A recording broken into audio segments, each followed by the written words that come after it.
So, you think you're untouchable? Okay. Word life. This is basic thugonomics. This is basic thugonomics. I'm not Word stopping life. him. I'm untouchable, but I'm forcing you to feel me. Word life. This is basic thugonomics. Word life. Go on. I'm untouchable, but I'm forcing you to feel me whether I'm fighting or spitting. My discipline is unforgiving. Got you coming back in the defensive position. An ass-kicking anthem. Heavyweight or bantam. Holding camps for ransom. The microphone phantom. How do you not know the song by heart? You have to read the lyrics? Yeah, I have to read the lyrics. Loser. Know the song by heart. Don't. I was raised under three things: Okay. hustle, loyalty, and respect. Teams hit the floor. This is the new fight joint. Like a broken needle, kid, you missing the point. I was never taught to suck nuts like he taught us in 2004. All right. Well, Zach hit the... You did not. You're not Zach. You did not. Can I today? Yeah, all right. Go ahead. Eddie hit the intro?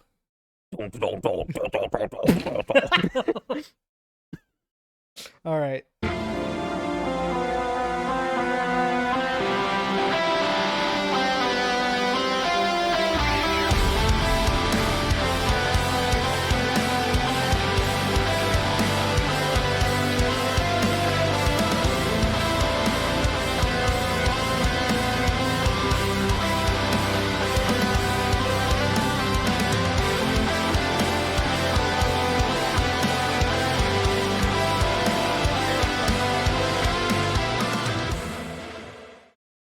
Hey guys, and welcome back to another episode of the Too Heavy Wrestling Podcast. We have myself, Randy, we have Clayton, and we have Eddie, part of the new rotation.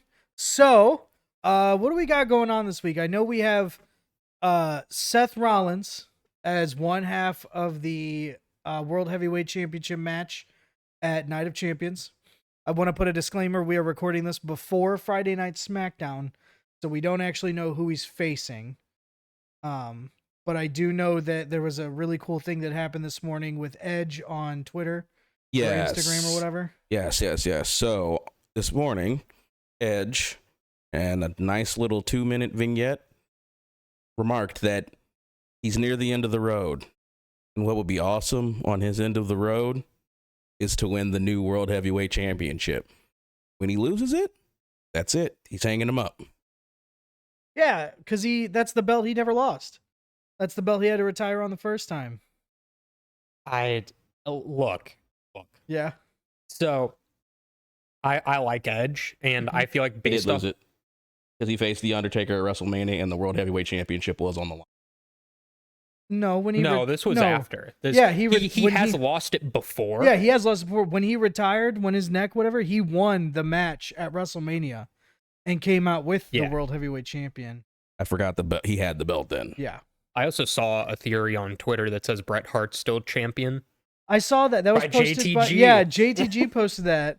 That, like, just because they rang the bell doesn't mean the rules applied to that. And so Bret Hart is on, like, a 9,300 whatever day title reign from November 97. JTG's not getting booked, so he's got time to tweet that. I guess. But, so we'll touch a little bit more on the Edge situation in the World Heavyweight Championship tournament. We already said we're going to talk about Seth Rollins and what happened on Monday Night Raw, and then we're specifically going to go into a little bit about Cody Rhodes and Brock Lesnar. I like it. So sounds like a plan. We're already talking about Edge in the World Heavyweight Championship, so we can kind of go in there. All right. But yeah, Edge did not lose the World Heavyweight Championship. He retired. He relinquished the belt.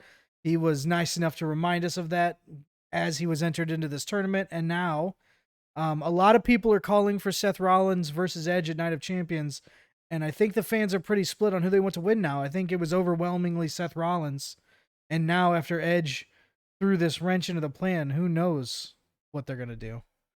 Mine was Drew McIntyre first. I said, this is how sports fandom works for me and into wrestling fandom. If you're not my favorite guy, I don't care. That's fair. Put the title on whoever. Yeah. I don't care. If you're not Sami Zayn, I could not care less. Yeah. But I think based off the promo that we saw this morning, I'm leaning more towards Edge. Yeah, I think so But too. he I also think got it's a drafted better to SmackDown. story. Quit saying that like the brand split actually matters. But it should. I want it to matter. It will. Someday. It will no, it's the opposite. It will for the first 3 months, and then after that, it won't matter. Like it always fizzles out. It's always usually a hard wall, and then it fizzles out. And I don't even expect that hard wall to last as long with the free agencies that they've been doing. The free agents are kind of dumb though. Like that was mean. But okay. So Omos, I don't see the understanding of why that makes sense unless Bobby Lashley has a match and Omos, Cedric, Shelton all run in and then declare being on that brand, in my opinion. Yeah, because they're all free. The entire potential iteration of the Hurt Business is free agency. Yeah. Minus Bobby Lashley, so. Yeah, and unfortunately, Shelton's irrelevant. I'm sticking to that. That's going to be my thing. But I don't understand why you put Omos in that position. I don't understand the pushing to lose. He loses at every pay-per-view, but wins every Raw match. You want to know what the purpose is? Let's hear it. Vincent Kennedy McMahon. I know. It's deeper than that. It's the Big Show after 2004 effect.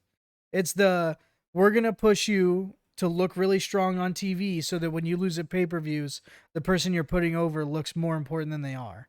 That's what it is. We also have to put to realization that Akira Tozawa's ninja is more relevant than Akira Tozawa. Yeah. Who? Exactly. This is the most random thing to bring up at that point. That was really random too, because of Vincent Kennedy McMahon. How much control do you think he currently has in creative? Enough. What do you think, Clay? Here's the thing. Wrestling Observer, I want to say about 2.5 weeks ago or less, came out with a report that a lot of Vince's ideas were scoffed at or otherwise remarked as not making any sense. I think in the case of Omos, he's just always going to be there because that's what Vince wants. So as long as Vince gets his little toys to have in the overall picture, then he'll let Triple H do whatever. So wait, are you trying to tell me that Triple H and the rest of the board handed Vince his shiny little toys and said, go play over there, so that they would leave the rest of creative alone? They gave him Omos and like 30 minutes on Raw and was like, do whatever you want, bud. You got it. So that he would stay out of the way. Yes. I love that idea. Because the Raw after Mania was so bad. Yeah. From any perspective that you want to look at. And Vince is still, to me, a smart enough businessman to know, okay, I don't know what's going on anymore.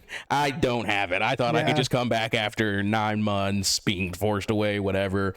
Come back and just like old times. Nope. Everybody in the locker room hates you. The people watching at home hate it. The people in the stadium hate it. You did big numbers, but it's also the Raw after WrestleMania. I'll die on this hill. If you grade that Raw on a regular Raw scale instead of a Raw after WrestleMania scale, it is still bad. Yes. It's very bad. So I also kind of looking at it, and I'm going to look at this from every aspect. It's not just Vince that made it bad, like, in my opinion. Straight up. Yeah. Well, the reports about that writing room. That's true. Also, there were reports about the writing room. And the draft was lackluster in a way to me.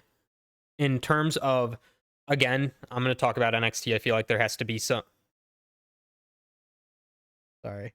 No, hear it. No, it's because you brought up the draft, and There was someone missing, right? I was also very disappointed with the draft, and there was a huge hole missing from the draft. That being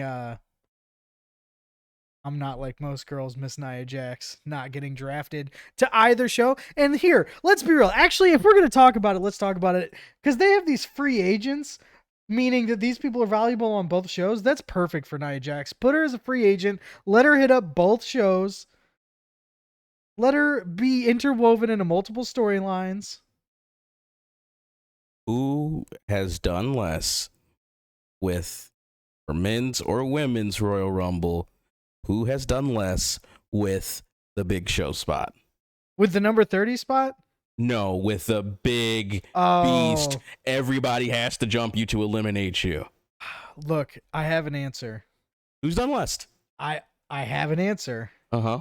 Lars Sullivan. Was he in a Royal Rumble? Exactly.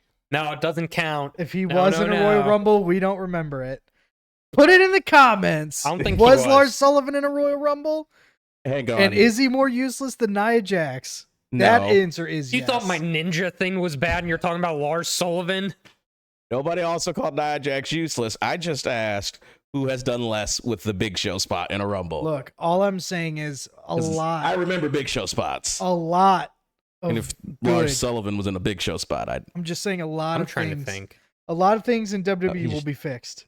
I want to think. Now I'm thinking. A lot of things in WWE will be fixed if Nia Jax comes back and decides to job to Charlotte, Becky, Bianca, No. Bailey, put her Dakota Kai, Io Sky, Katana Chance, Caden, put her in the bloodline. Zoe Stark. I'm telling you, put her in the bloodline, have her shoot punch Bianca Belair in the face, take the title off of her on SmackDown, call it a day. You know how big of an insult that'd be to Tamina if they just brought Nia Jax back to put her in the Yeah. bloodline?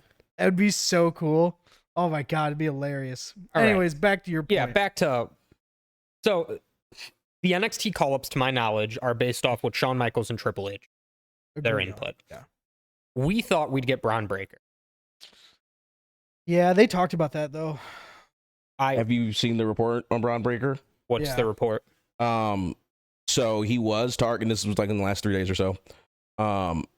He was targeted to come up in the draft, but because he's so good as a heel right now in NXT, Yeah, they kept him down just to cultivate it better.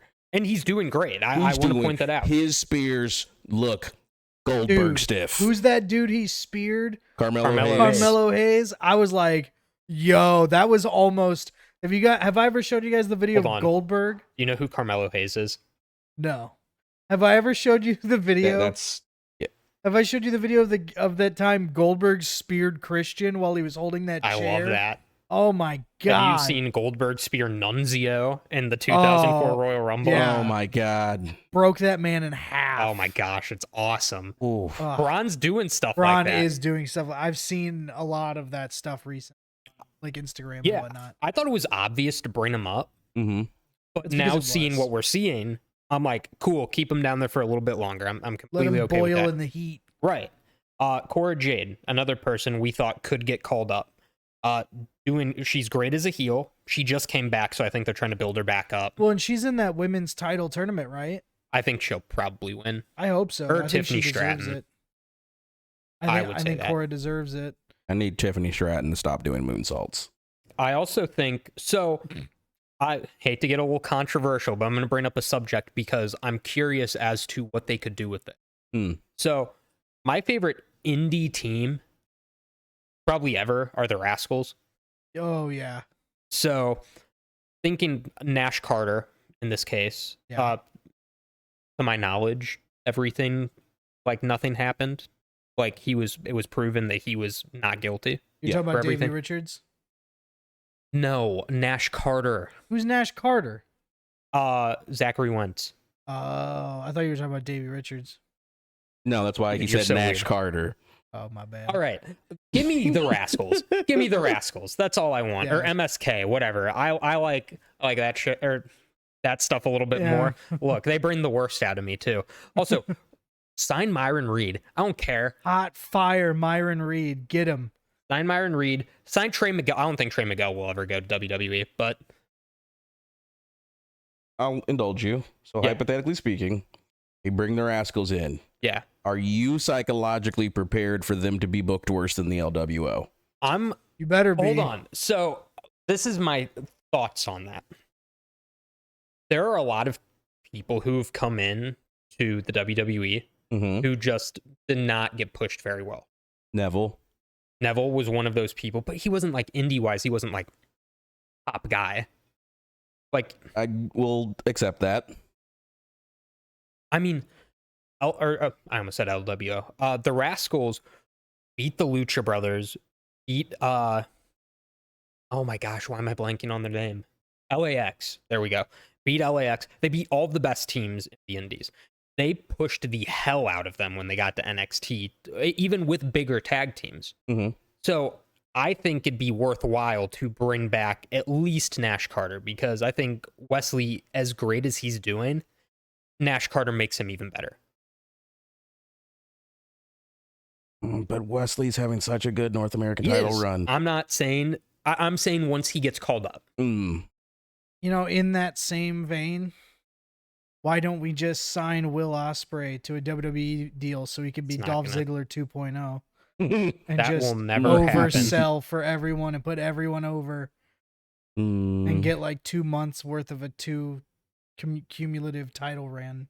There's a lot of things wrong with the people who've gotten called up from NXT to the main roster. Yeah. Eric Young is one of those people where I could not have seen him doing anything on the main roster, and lo and behold, not with that gimmick. That's the problem. A lot of the NXT gimmicks, especially from the time that I was watching, every time I thought about them on the main roster, I was like, this is not doable roster. The only one I saw being a force was Aleister Black, and that didn't even happen. I mean, he was over. He got the cool entrance. He got the cool music. Like, I think Aleister Black could have been a lot more. I just don't know what happened or why that fizzled out. Anyway, it fizzled out because once they get called up to NXT, you're out of that small pond of a condensed writing room into these systemically bad writing rooms. Yeah. Like Aleister Black, Shinsuke, Bobby Roode, they're all in like that tier 1. Like if I was in NXT, I would want to be in that tier 1 before I go to the main roster. Tommaso Ciampa even. Tommaso Ciampa, Nuclear, over. And then when they get to the main roster, they don't know what to do with Aleister. Shinsuke's doing low blows in WrestleMania matches. And Robert Roode is being packaged with Dolph Ziggler to job 2 tag teams. Well, who do you think is the worst? I have someone in mind. Who do you think is the worst example of that? Who do you think is like the got called up and nothing happened? Got not only got called up and nothing happened, but got called up and was worse than when they were in NXT. EC3. It was so bad when he got called up, and they were like, "Hey, what's your number 1 skill? Talking? Awesome. You're mute." I completely forget that he existed in NXT. Dude, his NXT run was stellar. It's his WWE. It's his WWE run that you forgot about. I'm trying to think of more people who just could not do it, but EC3 was probably the absolute worst. And the thing is, he could have. EC3 hits that same vein ish of like MJF. Like he could have done that on WWE TV and been fine. They just didn't let him. I just think there's so many smaller wrestlers who just charisma-wise, and this is no offense to them, but like when you have a smaller guy, and not like Seth Rollins is a smaller guy, but like he is definitely smaller compared to other people. Yeah. He carries with he's a full package. When you have someone, and I don't know if you know who this is, but I know you know. Is if you had someone who was in WWE who I thought would do really well in ACH, I thought that. Do you know who ACH is? It sounds familiar. I remember that, yeah. PWG. That's probably like his big thing. I'm like, there's no way he's going to go anywhere. And because of some stuff there was that some happened in the controversy background, with him. Yeah. But he was one of the guys where I'm like, he's just beaten up all the time. Nothing's going to happen with him. Yeah. That type of stuff. And AOP is another team that I just was like, Do you want to talk about a fumble tag team? Oh man! Why the authors of pain? I'm sorry. I'm doing my first tangent on the podcast. Yeah. Why in God's green earth did they pull Paul Ellering off of the authors of pain? They respectfully did not speak English strong enough to not have a mouthpiece, and you took him away. So, like, what are their motivations now? I thought the Disciples was a good rebound for Seth Rollins and the Disciples. Yeah. And unfortunately, they were very injury prone, so we didn't get to see a whole lot of them. But that was the biggest. They shouldn't have lost. They should not have lost in NXT. They lost to a team that also got called up and just did not do anything. Who did they lose to? Sanity. Oh, I do remember that feud. I could vent about that all day, but like kind of back to my main point too. I feel like I was a little let down with some of the NXT call-ups. I was very surprised with a lot of the NXT call-ups too. But the big names that are still down there, I'm very excited for because they're getting built to the top. Like Shawn Michaels is doing fantastic with building Braun Breaker more, building Cora Jade more. I'm excited for Tiffany Stratton because she's also pretty much a total package at this point. Mm-hmm. Well, we just have to hope that the handshake from Shawn to Trips is better than the handshake from Trips to Vince, because it's not, but we'll see. Even if Triple H has like 60% of control of creative, he respects NXT and what it does enough to treat the talent that comes from there with more respect than what Vince did. I'm just hoping the one guy who got called up from NXT that I want to see go to the, maybe not necessarily go to the top, but close to it, like kind of similar to an Austin Theory role, is Grayson Waller. Yeah. I think I'm excited for Definitely. Cameron Grimes too, but I'm just very excited to see what he does. He's a very good heel, and kind of similar to Austin Theory. Like you hate him because he's braggadocious, because he ends up getting these wins, things like that. Hate Austin Theory. Boring. Grayson Waller's not boring. He's a better Austin Theory. Yes. Yeah. So my was more about I don't want him compared to Austin Theory because the way he came up. Yeah. The way he came up, rather. He was always that close to something. Never got it. No. Well, let's switch gears a little bit. Let's talk about the World Heavyweight Championship tournament and what's going to go on at Night of Champions. So we know it's going to be Seth Rollins. Do you guys hope it's going to be Edge at this point? Yes, so he can retire sooner. Is that what you want? You want Edge to Yeah. retire sooner? I want Cody to take the title off of him, and then kind of the build-up I had before that we talked about. Did I tell you that? Mm-mm. I think, well, my theory stands that Cody's not going to win the title. Cody's going to win the title. I hope they do this co-branded Raw and SmackDown Survivor Series. I think Cody's going to beat Roman at that Survivor Series. Yeah. Yeah. I actually like that. And then I think similar Royal Rumble to Brock and Bobby, Roman's going to cost him that world title. Then they're going to have to fight at Mania. I think that is a great way to plan that out.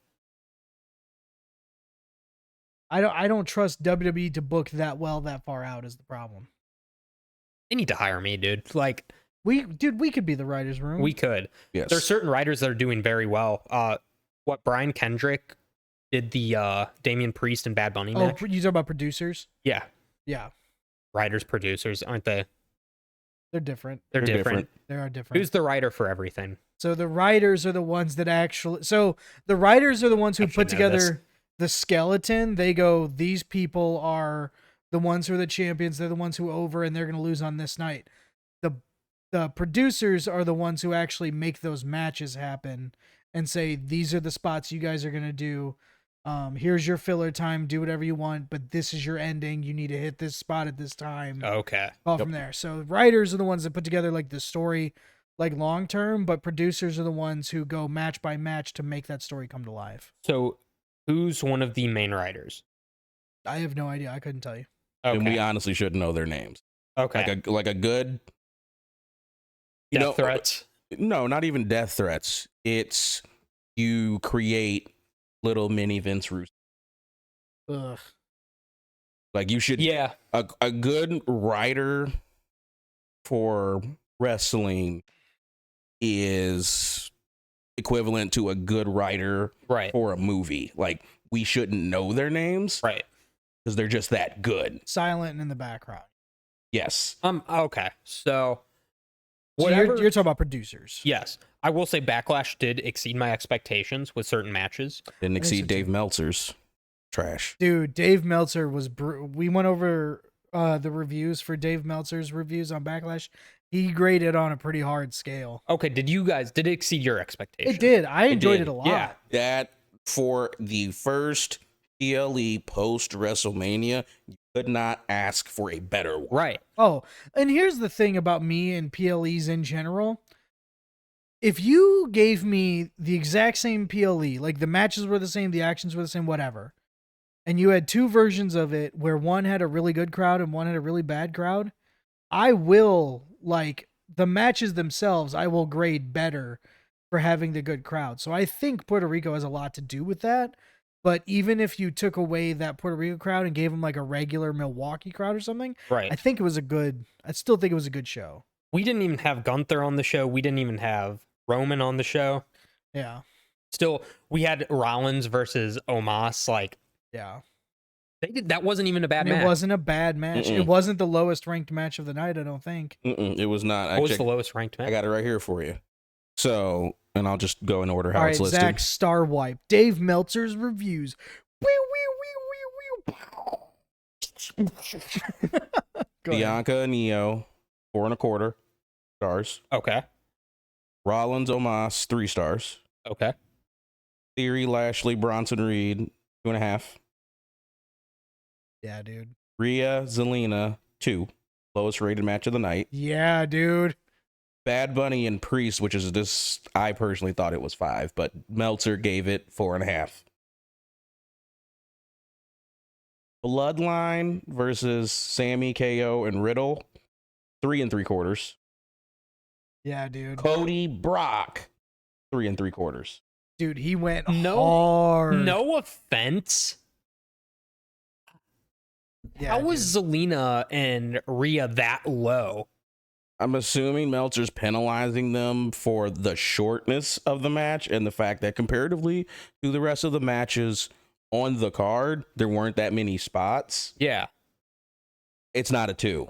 It's definitely not a 2. It's It's not a at 2. least a 3. Like, if you're That one ticked me off the most. if you're probably. grading hard and you're saying, okay, give me the basic expectations of a title defense match that is 4th on the card, not 1st, not 2nd, not last, not pre-last, 4th, almost the dead middle of the card.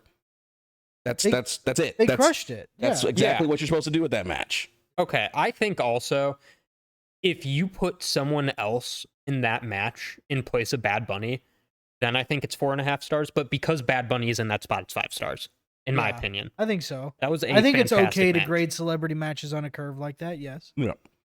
But I mean, Mario Vega coming back doing his head chops. yeah, Like, it Carlito should come back full time. I think so too. gold star for overbooking a match. Yeah. Like, gold star.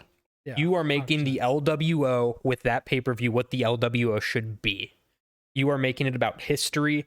You're making it about, like, bringing back people from history who are Hispanic that appreciate their Hispanic heritage. Like, that's what LWO needs to be. And you know who's one guy who should come back for that? What, for the Hispanic part? Yeah. Give me Chavo Guerrero Jr. Let's see it. Let's see. I'm not it. asking him to be in a match. Don't worry. But I think I don't know that he knows all the controversy that Chavo Guerrero Jr. is in right now. I've heard bits and pieces. He finally did an interview with Chris Van Fleet and cleared cleared it all up, and he has no heat with Mysterio. It's fine. Chavo's fine. Oh, It's I know. all kayfabe. Yeah, I know what you're talking about. But, like, I'm trying to think of more fantastic people. Like, honestly, Andrade, I don't know what side of he's on right now, to be honest. But Andrade comes back. Don't put him in that faction. Have them go off against LWO. Because I think Andrade is such a good heel. Andrade is a good heel. So was Legado del Fantasma, though. Not as good as Andrade.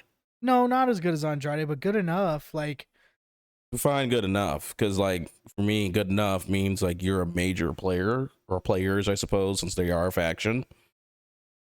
No, well, Santos okay, yes, Escobar- but you need to have mid. You have to have mid-level and entry-level heals. You have to have heals up and down the card, just like faces up and down the card. Santos Escobar, when he was in Lucha Underground, was a fantastic heel. Amazing.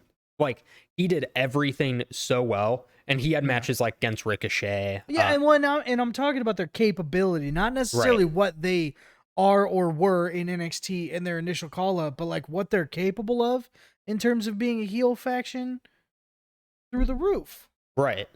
But at the same time, they're smaller, which is why they couldn't get past that line, Yeah. in my opinion. But Andrade could pick Mysterio out or have Andrade take over. Actually, don't do that. That's didn't work in AEW, so No. probably not going to work there. Here's my problem with Phantasma, and you're both going to be mad at me for this. Before LWO came back, I couldn't name anybody other than Santos. And I didn't even know Santos's last name. I still can't. I can name, But I love the LWO and what they're doing right now, especially if they're going to incorporate Carlito full time. I still don't know their names besides Santos Escobar. I know two of their names, and the other one I used to know their name because it was Raul Mendoza. I remember that. Wasn't that the bad guy from I- Call of Duty Black Ops? Yes, actually. I was like, what? Yes, actually. But Joaquin Phoenix I was going to say Joaquin something. was DJZ. Isn't Joaquin Phoenix? You know who an DJZ actor? is? No, Zema Ion. You heard that name? I've heard that name. Very big on the indies. Former X Division champion. okay. He was great, but like, he is good for a tag team competitor. He would have never gotten pushed as a singles competitor. He was a part of the breakout. I think the first breakout tournament where they just had so many names from all over the indies, and he lost to Angel Garza. Okay. Which, by the way, put him in that faction. Like, holy crap. Who's his tag team partner? Humberto Carrera. Yeah, what are those guys doing right now? You can't. Here's the problem: you can't just take every Hispanic he would or be good in that. Spanish-speaking wrestler and put them in the LWO at this point. Yes, you can. It'd be truly following in the steps of the NWO. Humberto Carrillo before Angel Hold on. Garza, because Angel Garza's a good heel. I gotta look something up real quick. You guys keep talking. Okay. Well, let's go on another tangent then. About, geez, we went far off That's the tangent. name. All right. You know what they should do instead? Let's take LWO as is over here. Legado del Fantasma. They can even keep Rey Mysterio, give him Carlito. You're about to say, I know what you're about to say. All right. You have that faction over here. Put them in a faction war where Can you take. Can I tell you? No, you take Angel Garza, you take Humberto Carrillo, you take. You're taking one of my favorite factions when I was growing up. Yep. You take those two, you take Andrade if you want to, you reform the Mexicools, and then you have LWO versus Mexicool. That was one of my favorite factions, not because they were the Mexicools, but because of who was in said faction. Yeah, Psychosis and Super Crazy is yeah, dude, they're so incredible. awesome to And then watch. you can do that same spot that they did with Savio Vega with Super Crazy and Psychosis. Okay, but you realize how old they are, right? So Savio Vega. Psychosis still wrestles. So Oh, Huvitude's in that though, Yeah. dude. You can't have Huvitude Well, around. nobody yeah. likes Huvitude, though. We did when he was in the Mexicools. Here's the thing. They were riding. Mexicools was funny. 100%. Yeah. They took that. They ran with it. They worked some fun matches. Yeah. So far outside of PC. Oh, That- 100%. I mean, they couldn't do the whole jumpsuits and lawnmowers If you're not thing. doing the whole bit, there's no point. You're But right. just for the opportunity to hear that Xbox heat in Puerto Rico Right? would be biblical. Oh, yeah. Do we want to just make this about Heat? Because I heard something recently. Go ahead. Go ahead. So you guys know who Shane Thorne is? Yeah. So he was getting tested for basically, I'm actually going to get blamed for not knowing who this is. I can't think of his name. Crocodile dude. You talking about Crocodile Hunter? Or are you talking about Steve Irwin? Steve Irwin. I know who Steve Irwin is. I just couldn't think of his name. And his brain fizzy is Crocodile Dude. Yeah. Crocodile dude. Even though there is the Crocodile Hunter. I know who Steve Irwin And the is. Crocodile Dundee. No, not, then I there's know who Steve Crocodile Irwin. Dundee is too. I don't think that you do. I'm going to be honest. I don't think that you do. I've seen the movie. That Whatever. narrows it down So, at all. They were testing him to be a Steve Irwin. Okay. The gimmick that they were going to give him, and tell me if you know it. I don't. He was going to run around hunting Reggie. I did hear about this. That was in the writing room controversy. Yeah, this is part of one of those lawsuits. Uh-huh. Yeah. How crazy. And just Reggie. No one else. No Yup. one else, yep. No, but here's the deal. If you take Angel Garza, Humberto Carrillo, you take Andrade if he comes back, split Dom from the Judgment Day and let him be the leader of the Mexicools, and then you have Dom and the Mexicools versus Ray and the LWO, and then you just run the whole thing back. I don't like that. I just don't like anything about it. I do want to bring note to the fact that very stealthily, WWE is kind of shifting back towards factions. Oh yeah, dude. I'm fine with that. I I love like it. it. Oh yeah, I love it too, and especially because I think historically in WWE, with factions comes comedy. Mhm. One of these factions will break out as a funny one. I can't tell who it is right now because LWO is pretty Oh, I serious. can tell you exactly who it's going to be. Is it going to be Judgment Day? No, it's Okay, who's it going to be? going to be The Way. Oh, absolutely, it's gonna be minus The Way. Austin Theory. Like that, Dexter Loomis is a comedy bit. They're going to Yeah. bring Tommaso Ciampa I was going to say Ciampa into- is going to come back and probably be in the way too. Yes, because he never should have been They had a Miz's segment. bodyguard. Yeah, that was They had a segment the other night where Johnny's On like, Raw. oh, this guy's coming back. Yeah. And it's totally Tommaso. Oh yeah. But everyone was like mad about it, except Johnny. because it's like, okay, Yeah, are they DIY or are they the way? And like, They're The Way because Indies needs TV time. Candice LeRae needs TV time because they can't book the women's division. I can't believe Anything close to appropriate. I can't believe Candice LeRae has been in WWE/NXT for this long and hasn't had a world title. She's way too good for that. Yes, but I'm going to keep going back to my theory of there are going to be people who are bigger than her that makes it harder. Like, it was her and Io. Those were the two smallest people. Obviously, you're going to push Io. Regardless of how many awesome matches Candice LeRae had with, especially men, before coming into the WWE. Yeah. And then you just put her in, like, I think right now, her and Indy could be tag team champions. I think that'd work just fine. I think so too. I think that'd be a good tag team to watch where you don't have to make a team. Like they were an established team before. Yep. Yeah. Leave it at that. But if we're going forward, Tommaso Ciampa is probably going to break up The Way. I couldn't see them doing something with The Way with Tommaso Ciampa. I just think he's too controversial. Or he could be too controversial. Yeah.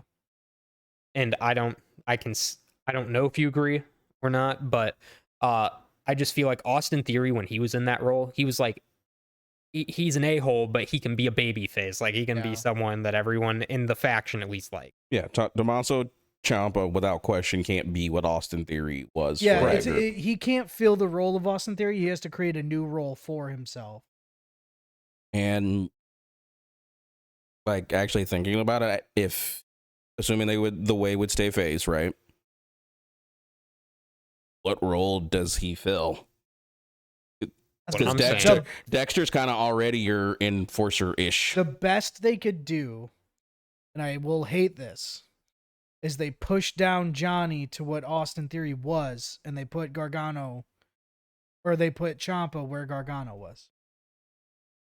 That's so disgusting, and that's the only way I see it working. It's the only way it could work is if you bump up and then push down and have them fill those roles. Like, that's all you can do. No offense, Johnny. Why'd they bring him back? Johnny Gargano? Yeah. It was only because of Triple H being in there. Because he's Johnny Wrestling and people riot if they don't. They just don't know what to do with him. They don't know. Dude, Gargano's on that same list of people like Ricochet and like a handful of others that are just too good at chain indie style wrestling, and WWE just does not know how to book around that. It's weird, dude. I don't. He's so much better than, of course, the company believes him to be. But when you look at all of the mid card champions, Yeah. I don't think he'll get to the world title status. I thought it was crazy that Daniel Bryan got to world title status. That was just a symptom of the fans Yeah. not allowing. Well, and the other difference is Daniel Bryan had enough of a wrestling style change to what WWE was looking for that they allowed that to happen. If he had Right. just kept doing his ROH thing, if he was just the American Dragon and like did not change his style at all, they would not have pushed him the way they did. Right. And I think that's the only way Johnny can get into that spotlight is if something like that happens, where like the fans just go completely crazy for Johnny. He has to have a match on a pay-per-view for that to happen, and it has to be a 5-star match. And Ricochet is one of those people he can have it with. Yeah, I just don't know that I want to. The problem with doing that is only one of them is going to come out the star. Right. They will not both get what they deserve and get pushed like that. But I think Ricochet's had his chances. Let me tell you what a Johnny Gargano Ricochet match sounds like on a PLE in 2023. Say it. Pre-show. Yeah, It's the I know. pre-show match. Dumb. 100% it's the pre-show match. For how PLEs are constructed, the tempo, the rhythm of the matches, how the matches are worked, their length. That match, unfortunately, doesn't fit on a PLE. Right. Like a Gargano Ricochet match, its ceiling is match 2 on a Raw or SmackDown. Yeah. No, it's like if we lived in a perfect world, we'd be able to have SmackDown and Raw Money in the Bank matches. Yeah. And they'd be able to perform there, but because of the women's Money in the Bank matches, there's no way they'd ever put 4 Money in the Banks on one show. No, but I do like the fact that it helps create the importance around it, because the Money in the Bank match is going to be one of those matches that you're going to have a Raw tournament and a SmackDown tournament to determine who's going to be in that. We're going to see people earn their spots in those matches again, Right. versus just announcements. And I think a women's Money in the Bank match is a really good showcase for some of these women that don't necessarily get the time that they deserve. If the women's Money in the Bank winner could hold the briefcase for longer than a cup of coffee. Yeah, this year needs to be, if they don't do it this year, I don't think they'll ever do it. This needs to be the year that your women's Money in the Bank briefcase holder hangs on for like 5 or 6 months. Like if she wins it in, when is Money in the Bank? July? Generally. Yeah. July, she needs to hold it through the end of the year. Like let's not see her cash in until like Rumble or something. Who would be right for that spotlight, I guess? For a women's Money in the Bank Yeah. winner? Would be that. Right now, here's how you answer this question. I'm gonna ask you guys a question. You spit the first name that comes out of your head. What woman on either main roster right now is on the cusp of being main event, but just isn't there yet? Raquel Rodriguez. That's a good answer. Dakota Kai. Also a pretty good answer. Like I would say Raquel over Dakota, but that's because Raquel has been booked better. If Dakota Kai had been booked better as an individual, I would agree with that too. I would say, I want to say Liv Morgan, but she's already done it, and that clearly didn't work. No, Liv. She's I not love meant to be Liv. world champion. She's just not main event I think scene material. I think it's more fun to watch Liv chase the title than to win it. Agreed. Yes. Which sucks, but there are those people. It's just Yeah. Yeah. people fit roles in positions Yeah. within the conglomerate that is WWE, and that's just Yeah. what it is. I think Raquel Rodriguez is probably that person. If it's not Raquel Rodriguez, then it's like weirdly, this is going to be a weird one, but Natalya, like, because she's so far removed from the main event that she could dip back into it whenever she wants. I'd rather you give Natalya me is such a lazy choice. She It doesn't is. need it. I mean, look, I'm not saying it's a good choice, but if Natalya won the woman's Money in the Bank, no one would be happy about it, but no one would be surprised. That's Right. what that is. I'd rather you give me an hour Iron Man match with Beer and Shanky than have Natalia back in That's the so world rude. title picture. I'm sorry. Ugh. But she's getting back in the world title picture. So Yeah. Yeah. look at that. All right. Well, let's go ahead and start to wrap this up. But before we wrap it up, I want to make sure we touch on the Cody and Brock situation. Of course. So Cody goes over on Brock after Brock busts open the hard way Yeah. on an exposed turnbuckle. I still think his face was doctored. It could have been, but like, I don't know, man, because He I was believe gushing blood. not only was he gushing blood, but I believe the scar and the stitches we saw on Monday Night Raw, and that is exactly where he landed. That could be attributed to a good initial cut and good aim, and it got expanded, but I would also just straight up believe he did it hard way. Because you know Brock. Yeah. He'll do it hard way, no problem. But the what I'll deem it as the look at this face promo that he gave us, that was good. That was I need more of that Brock. I'm over just beat the piss out of you. Surprise. yeah. Brock. I need to beat the piss out of you and a scary promo. Yeah, 100%. He's never needed a mouthpiece the entire time he's been in WWE. And- False. Well, okay. Next big thing, Brock needed a mouthpiece. 2015 Brock needed a mouthpiece. Yeah. The way he screamed made people think I like his promos. Show's over, Grandpa. Yeah. Okay. They couldn't give him anything better. This Brock is much more developed. Yes. But I think a Brock without a Paul Heyman is scarier. Mhm. I think it makes more sense. Like okay. Like I love Paul Heyman with Brock. There's nothing wrong with Paul Heyman with Brock. I prefer Paul Heyman with Brock as opposed to Paul Heyman with Roman Reigns. No offense to Roman, but I respect your incorrect opinion. but at the same time, I still like Paul Heyman with the bloodline. Okay. But I think Brock kind of showing how universal Brock can be can make him a more solidified competitor, which is crazy. Yeah, because he needs Which is that. crazy because he doesn't need it. But in my opinion, if you can make this man have an insane promo, like, dude, give him now. Hear me out. Give him another world title run. But put him on full-time TV if you're going to do that. Which title? He's about to work his 5th consecutive PLE. Yeah. His 5th consecutive PLE. That's more PLEs than Roman. And he's been on Raw all the time. This is his longest consecutive run of PLEs since he came back. Yeah. Uh-huh. This essentially, for me, so I hear what you're saying. I do.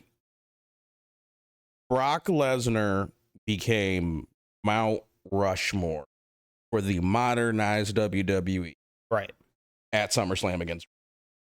100% agree. Yeah. So anything he does after that point, he's just playing with house money, which is why I truly think he has that comfortability level now to cut promos. Because when you hear Brock talk outside of the WWE presentation, Brock Lesnar is a freakishly big, strong, introverted dude with social anxiety, but could literally tear apart a bar full of grown men. Oh, Yeah. But he's also he's still well articulated. He's super well articulated. If you haven't, check out the episode of the Pat McAfee show where Brock was on there. Like, it really shows like his ability. Yeah, Pat, you're welcome for the plug.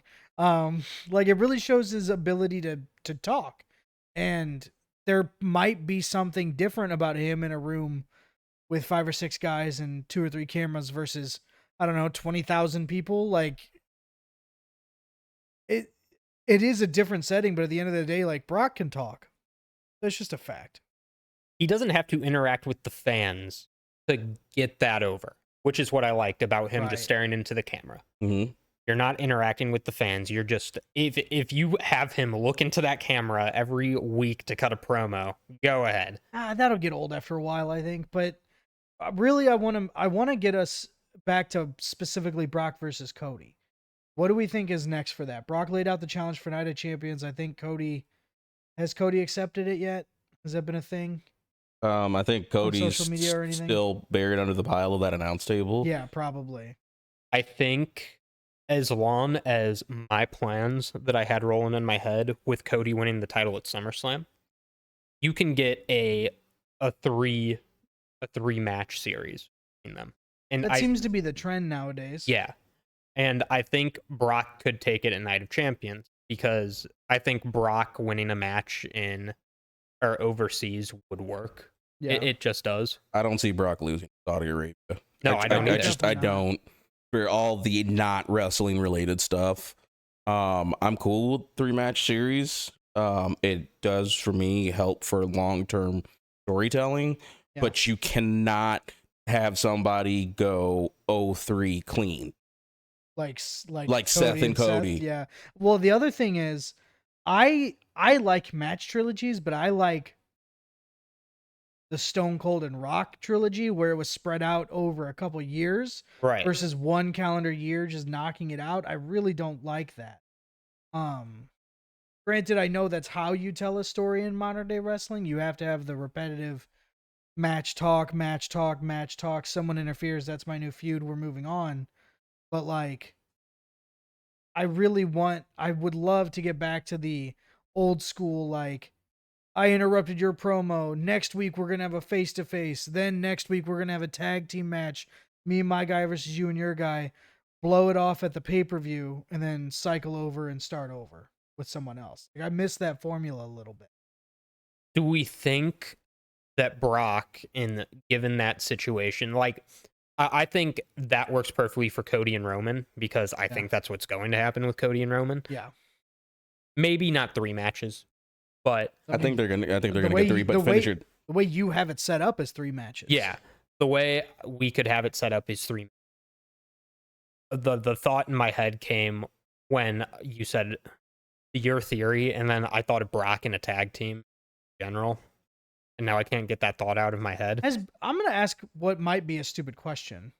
Other than a traditional Survivor Series 5-on-5, because I know that happened, Team Kurt versus Team Brock, has Brock been in a tag team match before?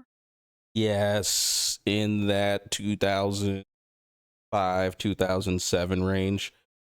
He was already out of WWE. Yeah, he was out of WWE. Before that. I'm sorry. Then before that. 2002 to 2004. I want to say during the feud with Angle, they had an offsetting tag team match on SmackDown. Kind of like what I described, where they were feuding, but they grabbed part. Okay.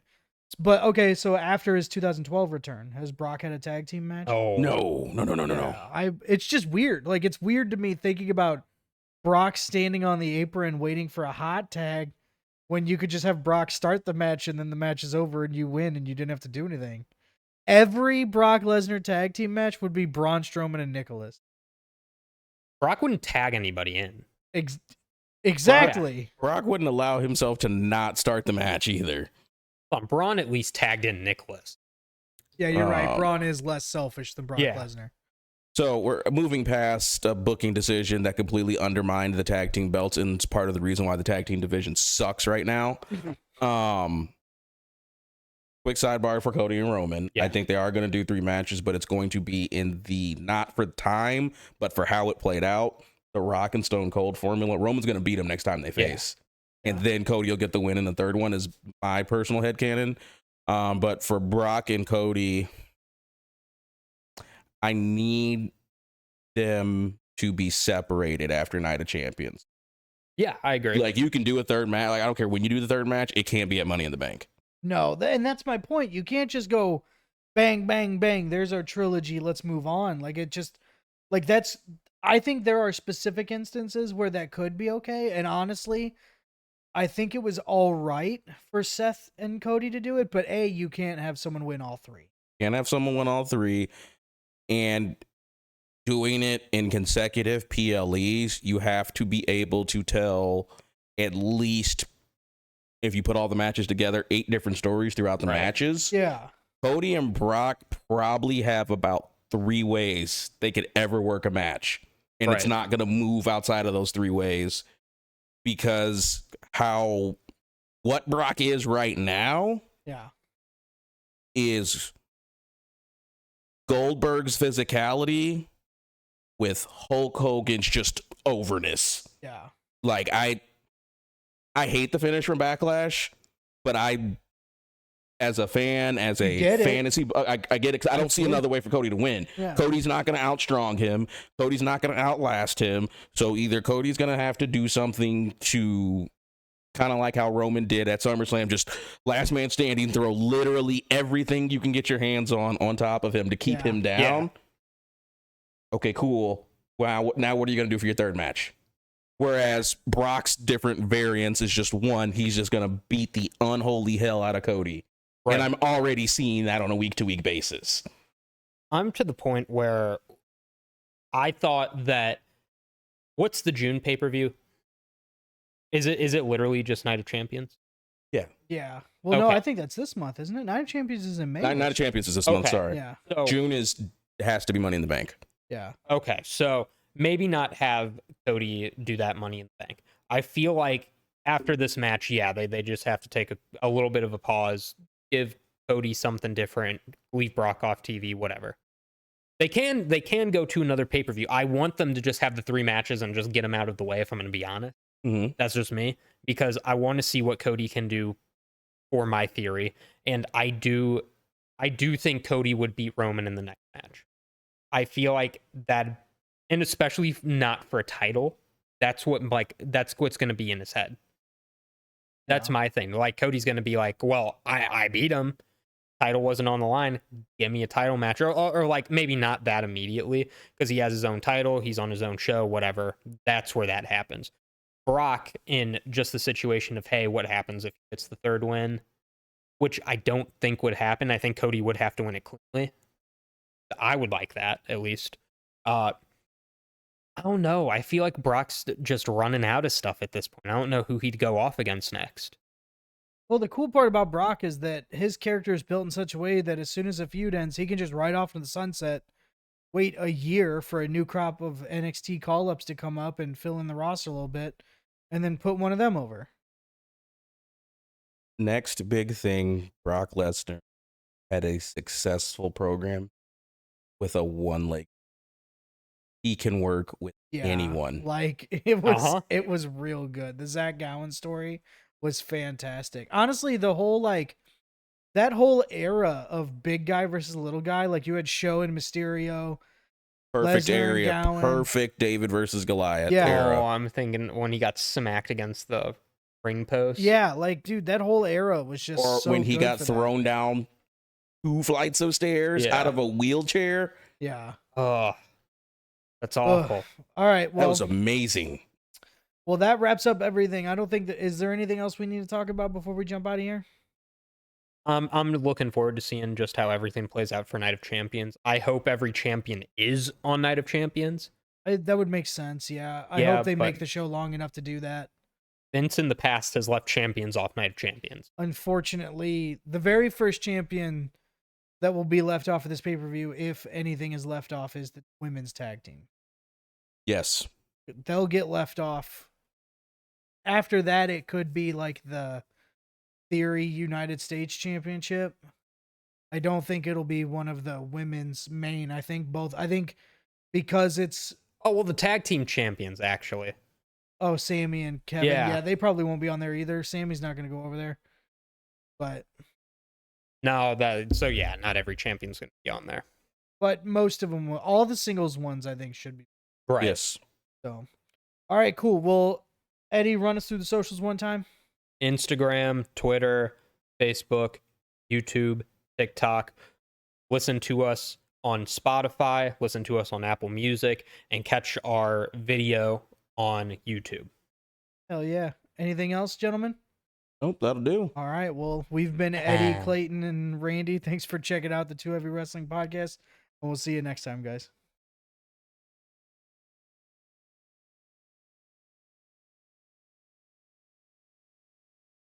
Let me know when you stop.